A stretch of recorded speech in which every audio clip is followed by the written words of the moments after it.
3 ಕ್ಷೇತ್ರಗಳಲ್ಲಿ ಬಿಜೆಪಿಗೆ ಬಂಡಾಯ. ಬಿಜೆಪಿಗೆ ಬಿಸಿ ತುಪ್ಪವಾಯ್ತಾ ಬಂಡಾಯ. ಬಿಎಸ್ವೈ ಬುಡಕ್ಕೆ ಈಶ್ವರಪ್ಪ ಕೈ ಹಾಕಿದ್ರ. ಕರ್ನಾಟಕದ 20 ಲೋಕಸಭಾ ಕ್ಷೇತ್ರಗಳಿಗೆ ಬಿಜೆಪಿ ತನ್ನ ಅಭ್ಯರ್ಥಿಗಳನ್ನು ಫೈನಲ್ ಮಾಡಿದ್ದೇ ತಡ ಹಲವು ಕ್ಷೇತ್ರಗಳಲ್ಲಿ ಬಿಜೆಪಿಗೆ ಬಂಡಾಯದ ಬಿಸಿ ತಟ್ಟಿದೆ. ಅಷ್ಟೇ ಅಲ್ಲ, ಈ ಸಲದ ಚುನಾವಣಾ ಟಿಕೆಟ್ ಫೈನಲ್ ಮಾಡುವಲ್ಲಿ ಬಿಎಸ್ವೈ ಪ್ರಮುಖ ಪಾತ್ರ ವಹಿಸಿದ್ದು, ಇದೀಗ ಇವರ ವಿರುದ್ಧವೇ ಆಕ್ರೋಶದ ಜ್ವಾಲೆ ದಗದಗಿಸುತ್ತಿದೆ. ಅದರಲ್ಲೂ ಮಾಜಿ ಸಚಿವ ಕೆಎಸ್ ಈಶ್ವರಪ್ಪ ಶಿವಮೊಗ್ಗದಲ್ಲಿ ರೊಚ್ಚಿಗೆದ್ದಿದ್ದು, ಬಿಎಸ್ವೈ ಪುತ್ರ ಬಿವೈ ರಾಘವೇಂದ್ರ ವಿರುದ್ಧವೇ ಬಂಡಾಯ ಅಭ್ಯರ್ಥಿಯಾಗಿ ಕಣಕ್ಕಿಳಿಯೋಕೆ ಪ್ಲಾನ್ ಮಾಡಿದ್ದಾರೆ. ಹಾಗಾದ್ರೆ ರಾಜ್ಯದ ಯಾವ್ಯಾವ ಕ್ಷೇತ್ರಗಳಲ್ಲಿ ಬಿಜೆಪಿಗೆ ಬಂಡಾಯದ ಬಿಸಿ ತಟ್ಟಿದೆ ಗೊತ್ತಾ? ಆ 3 ಕ್ಷೇತ್ರಗಳಲ್ಲೂ ಬಿಜೆಪಿ ಈ ಸಲ ಗೆಲ್ಲಲ್ವಾ? ಅಷ್ಟಕ್ಕೂ ಯಾವುವು ಆ 3 ಕ್ಷೇತ್ರಗಳು ಅಂದ್ರ ಅದನ್ನ ಡೀಟೇಲ್ ಆಗಿ ತೋರಿಸ್ತೀವಿ. ಆದ್ರೆ ಅದಕ್ಕಿಂತ ಮೊದಲು ನಮ್ಮ ಚಾನೆಲ್ ಅನ್ನು ಸಬ್ಸ್ಕ್ರೈಬ್ ಮಾಡ್ಕೊಳ್ಳಿ. ಹಾಗೇನೇ ಪಕ್ಕದಲ್ಲಿರೋ ಬೆಲ್ ಬಟನ್ ಅನ್ನು ಪ್ರೆಸ್ ಮಾಡಿ. ನಂಬರ್ 1 ಶಿವಮೊಗ್ಗ ಲೋಕಸಭಾ ಕ್ಷೇತ್ರ ಬಿಜೆಪಿಯ ಭದ್ರಕೋಟೆ ಅಂತಲೇ ಬಿಂಬಿತವಾಗಿದೆ. ಆದ್ರೆ ಯಾವ ಭದ್ರಕೋಟೆಯೂ ವರ್ಷಗಳು ಉರುಳಿದ ಮೇಲೆ ಹಾಗೆ ಭದ್ರವಾಗಿರಲ್ಲ. ಕಾಲ ಬದಲಾದಂತೆ ಪರಿಸ್ಥಿತಿಯು ಬದಲಾಗುತ್ತೆ, ಸನ್ನಿವೇಶಗಳು ಬದಲಾಗ್ತವೆ. ಅದೇ ರೀತಿ ಭದ್ರಕೋಟೆಗಳು ಛಿದ್ರವಾಗಿ ಅಲ್ಲಿ ಹೊಸ ರಾಜಕೀಯ ಪಕ್ಷಗಳು ಬಾವುಟ ನೀಡುವುದು ಗ್ಯಾರಂಟಿ. ಹೀಗಾಗಿನೇ ಇತ್ತೀಚೆಗೆ ನಟ ಶಿವರಾಜ್ ಕುಮಾರ್ ತಮ್ಮ ಪತ್ನಿ ಗೀತಾ ಶಿವರಾಜ್ ಕುಮಾರ್ ಅವರ ಪರ ಬ್ಯಾಟಿಂಗ್ ಮಾಡ್ತಾ ಗೀತಾ ಅವರು ಈಗಾಗಲೇ ಚುನಾವಣೆಗೆ ಸಿದ್ಧತೆ ಮಾಡಿಕೊಳ್ಳುತ್ತಿದ್ದಾರೆ. ಶಿವಮೊಗ್ಗ ಬಿಜೆಪಿ ಭದ್ರಕೋಟೆ ಅಂತ ಹೇಳುತ್ತಾರೆ, ಆದ್ರೆ ಈಗ ಅದೆಲ್ಲ ಇಲ್ಲ, ಭದ್ರಕೋಟೆಗಳು ಬದಲಾಗ್ತವೆ ಅಂತ ಹೇಳಿದ್ರು. ಇತ್ತ ಹಾವೇರಿಯಲ್ಲಿ ತಮ್ಮ ಪುತ್ರ ಕಾಂತೇಶ್ಗೆ ಬಿಜೆಪಿ ಟಿಕೆಟ್ ಕೈ ತಪ್ಪಿರೋದಕ್ಕೆ ರೊಚ್ಚಿಗೆದ್ದಿರೋ ಕೆಎಸ್ ಈಶ್ವರಪ್ಪ ಶಿವಮೊಗ್ಗದಲ್ಲಿ ಬಿಜೆಪಿ ಬಂಡಾಯ ಅಭ್ಯರ್ಥಿಯಾಗಿ ಕಣಕ್ಕಿಳಿಯುವುದಾಗಿ ಹೇಳಿದ್ದಾರೆ. ಆ ಮೂಲಕ ತಮ್ಮ ಪುತ್ರನಿಗೆ ಟಿಕೆಟ್ ಕೈ ತಪ್ಪಿಸಿದ ಬಿಎಸ್ವೈ ಪುತ್ರ ಕೂಡ ಗೆಲ್ಲಲೇಬಾರದು ಅಂತೇಳಿ ಈಶ್ವರಪ್ಪ ಪ್ಲಾನ್ ಮಾಡಿದ್ದಾರೆ ಎನ್ನಲಾಗ್ತಿದೆ. ಒಂದೊಮ್ಮೆ ಈಶ್ವರಪ್ಪ ಬಂಡಾಯ ಎಳದೆ ಇದ್ರು ಶಿವಮೊಗ್ಗ ಮತ್ತು ಹಾವೇರಿ 2 ಕ್ಷೇತ್ರಗಳಲ್ಲೂ ತಮ್ಮ ಪಕ್ಷದ ಅಭ್ಯರ್ಥಿಗಳ ಸೋಲಿಗೆ ಒಳ ಏಟು ಕೊಡೋ ಸಾಧ್ಯತೆ ಇದೆ. ನಂಬರ್ 2 ದಾವಣಗೆರೆಯಲ್ಲಿ ಹಾಲಿ ಸಂಸದ ಜಿಎಂ ಸಿದ್ದೇಶ್ವರ್ ಅವರ ಪತ್ನಿ ಗಾಯತ್ರಿ ಸಿದ್ದೇಶ್ವರ್ ಅವರಿಗೆ ಲೋಕಸಭಾ ಟಿಕೆಟ್ ಘೋಷಣೆಯಾಗಿದೆ.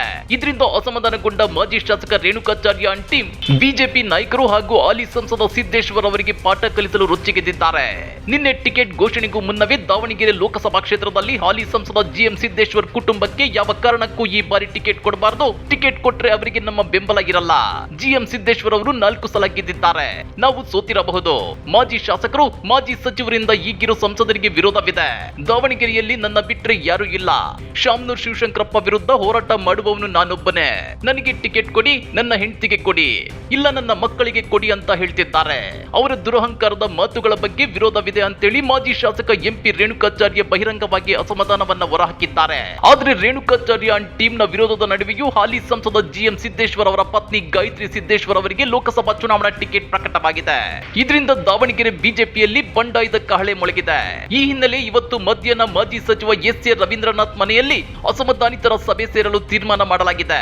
ಮಾಜಿ ಸಚಿವ ಎಂಪಿ ರೇಣುಕಾಚಾರ್ಯ, ಮಾಡಾಳ್ ವಿರೂಪಾಕ್ಷಪ್ಪ ಪುತ್ರ ಮಾಡಾಳ್ ಮಲ್ಲಿಕಾರ್ಜುನ್, ಮಾಜಿ ಶಾಸಕ ಗುರುಸಿದ್ದನಗೌಡ ಪುತ್ರ ಡಾಕ್ಟರ್ ರವೀಂದ್ರ ಸಭೆ ಸೇರಲು ತೀರ್ಮಾನ ಮಾಡಿದ್ದಾರೆ. ಒಂದೊಮ್ಮೆ ದಾವಣಗೆರೆಯಲ್ಲಿ ಬಿಜೆಪಿ ಅಭ್ಯರ್ಥಿ ಗಾಯತ್ರಿ ಸಿದ್ದೇಶ್ವರ್ ಅವರಿಗೆ ಬಂಡಾಯದ ಬಿಸಿ ತಟ್ಟಿದ್ರೆ ಈ ಸಲದ ಚುನಾವಣೆಯಲ್ಲಿ ಅದರ ನೇರ ಲಾಭ ಕಾಂಗ್ರೆಸ್ಗಾಗೋ ಸಾಧ್ಯತೆ ಇದೆ.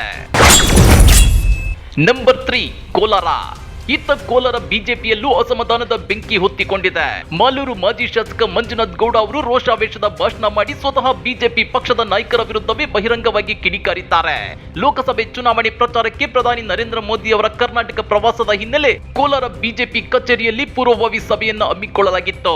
ಈ ಸಭೆಯಲ್ಲಿ ಕಾರ್ಯಕರ್ತರನ್ನುದ್ದೇಶಿಸಿ ಮಾತನಾಡಿರೋ ಮಾಲೂರು ಮಾಜಿ ಶಾಸಕ ಮಂಜುನಾಥ್ ಗೌಡ, ನನ್ನನ್ನ ಬಿಜೆಪಿಗೆ ಕರೆತಂದು ಸಂಚು ರೂಪಿಸಿ ಸೋಲಿಸಿದ್ದು ಬಿಜೆಪಿ ನಾಯಕರು ಅಂತ ಕೋಲಾರ ಜಿಲ್ಲಾ ಬಿಜೆಪಿ ನಾಯಕರ ವಿರುದ್ಧ ಆಕ್ರೋಶ ವ್ಯಕ್ತಪಡಿಸಿದ್ದಾರೆ. ಅಷ್ಟೇ ಅಲ್ಲ, ಕೋಲಾರ ಜಿಲ್ಲಾ ತಾಲೂಕು ಮಟ್ಟದ ಪದಾಧಿಕಾರಿ ಹಾಗೂ ಸಂಚಾಲಕ ಹುದ್ದೆಗಳು ಮಾರಾಟವಾಗಿವೆ. ಕಾಂಗ್ರೆಸ್ ಪರ ಕೆಲಸ ಮಾಡಿದವರಿಗೆ ಮಣೆ ಹಾಕಿದ್ದು ಸರಿನಾ? ಕೋಲಾರ ಬಿಜೆಪಿ ಜಿಲ್ಲಾಧ್ಯಕ್ಷ ವೇಣುಗೋಪಾಲ್ ವಿರುದ್ಧ ತರಾಟೆಗೆ ತೆಗೆದುಕೊಂಡ ಮಂಜುನಾಥ್ ಗೌಡ, ಟ್ರಾನ್ಸ್ಫರ್ಗಳು ಮಾಡಿಸಿಕೊಂಡವರಿಗೆ ಬಿಜೆಪಿ ಸಮಾವೇಶಗಳಿಗೆ ಜನ ಸೇರಿಸಲು ಹೇಳಿ ಸ್ಥಳೀಯ ಮುಖಂಡರೊಂದಿಗೆ ಚರ್ಚೆ ನಡೆಸದೆ ತಾಲೂಕು ಬಿಜೆಪಿ ಘಟಕದ ವಿವಿಧ ಭಾಗಕ್ಕೆ ಮುಖಂಡರ ನೇಮಕ ಮಾಡಿದ್ದು ಹೇಗೆ ಅಂತೇಳಿ ತೀವ್ರ ವಿರೋಧವನ್ನ ವ್ಯಕ್ತಪಡಿಸಿದ್ದಾರೆ. ಸದ್ಯ ಇನ್ನು ಕೋಲಾರ ಬಿಜೆಪಿ ಟಿಕೆಟ್ ಘೋಷಣೆಯಾಗಿಲ್ಲ. ಆದ್ರೆ ಇಲ್ಲಿ ಯಾರಿಗೆ ಬಿಜೆಪಿ ಟಿಕೆಟ್ ಘೋಷಣೆಯಾದ್ರೂ ಬಂಡಾಯದ ಬೆಂಕಿ ದಗದಗಿಸೋದಂತೂ ಗ್ಯಾರಂಟಿ. ಜೊತೆಗೆ ಬಿಜೆಪಿ ಬಂಡಾಯದ ಬೆಂಕಿ ಕಾಂಗ್ರೆಸ್ಗೆ ಚುನಾವಣೆಯಲ್ಲಿ ವರದಾನವಾಗೋ ಸಾಧ್ಯತೆ ಇದೆ. ಈ ಬಗ್ಗೆ ನೀವೇನಂತೀರಾ? ಕಮೆಂಟ್ ಮಾಡಿ, ವಿಡಿಯೋ ಲೈಕ್ ಮಾಡಿ, ಶೇರ್ ಮಾಡಿ. ಇಂಥ ಮತ್ತಷ್ಟು ರೋಚಕ ರಾಜಕೀಯ ಸುದ್ದಿಗಳನ್ನ ಮಿಸ್ ಮಾಡದೆ ನೋಡಬೇಕು ಅಂದ್ರೆ ನಮ್ಮ ಯೂಟ್ಯೂಬ್ ಚಾನೆಲ್ ಅನ್ನ ಸಬ್ಸ್ಕ್ರೈಬ್ ಮಾಡ್ಕೊಳ್ಳಿ.